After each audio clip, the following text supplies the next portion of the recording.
Well, hello there, folks, and happy Thursday to you. It's lovely to see you again as usual, and I hope that I find you very well indeed. And tonight for tea, I made this wonderful chunky winter stew in the pressure cooker. Can you believe it? This is the first time I've ever used a pressure cooker, and I was very kindly sent this one to try.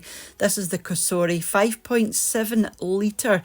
I mean, the capacity of this thing is massive. This will easily do a larger family. I made this for four and it wasn't even halfway full. So that's your cooking vessel there, and it just pops in and out of your heating element, which is the base. So yeah, it just lifts in and out, and the clean is an absolute dream. I popped this into the dishwasher and it came out good as new. I'll leave a link under the video, and there's quite a good limited time discount on there as well. So I'm just going to give you the recipe for the stew, and I'll also give you a wee mini product review and demo of this pressure cooker. You know, I've been so intimidated by pressure cookers over the year, and that's probably why I've never used one, but here we go. So first of all, I'm going to set off on the saute function. This thing has got loads of functions. I will typically use this for soups and stews, but we're going to start off with the saute function. I'm going to pop some oil in, and then once it gets to heat, I'm going to start to saute my beef. You also get these wee handy dandy tools with it as well. So this is my beef here. This is just braising steak. So I'm going to pop that in, and you can see it sizzling away there. It's just amazing. I love it. So I'm going to brown this beef all over, but I'm going to add some flour to the top. This is going to help thicken the gravy and protect the beef as it cooks. A wee shake of salt and a grind of pepper as well. Nice and simple, just your classic stew. So I'm going to let this brown all over, and this did get pretty hot, but because the outside wall stays cool, you know, you're not going to burn yourself or anything. And into that, I'm going to add one large onion, which I've just chopped up, and then my carrots as well, which I've cut on an angle just to make them a wee bit more interesting.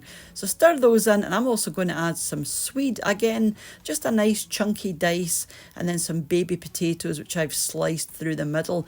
And you can see the amount of ingredients I'm using here, and it's not even halfway up this pot. So if you do have a larger family, this is ideal.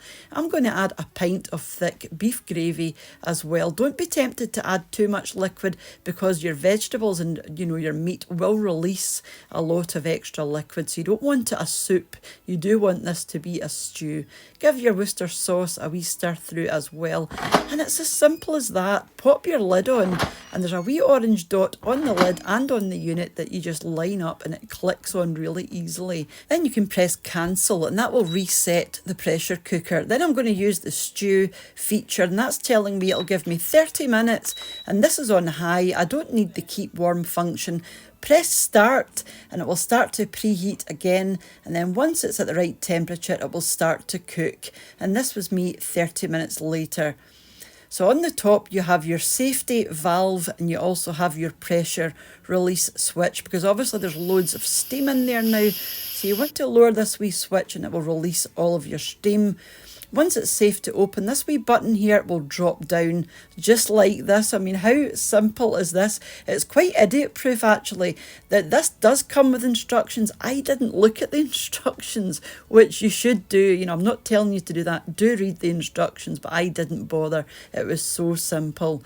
So I was happy with this, but I wasn't happy with the thickness of that gravy. So I'm going to add in some cornflour just to thicken it up ever so slightly. So I've got some cornflour and cold water, and I'm just going to stir this through, and because this has still got loads of heat in it, it thickened up beautifully.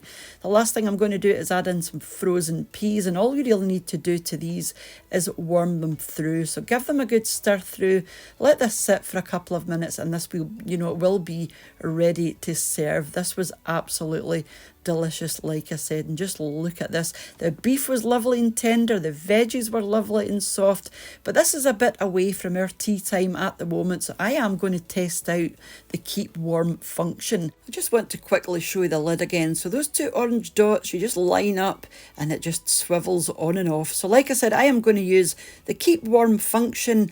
I'll keep this on warm for about half an hour until we are ready to have our tea. Yeah, it's just I love this.